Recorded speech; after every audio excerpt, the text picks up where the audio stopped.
I've got 3 trailers, right? One without a water heater, one with too big of one, and one with too small one. So taking out the little one and putting it in the new 14-footer that I got. So this one's getting plucked.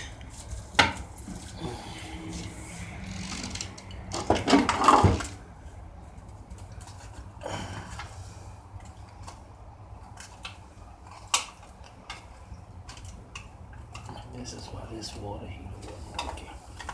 Because it had done zapped out.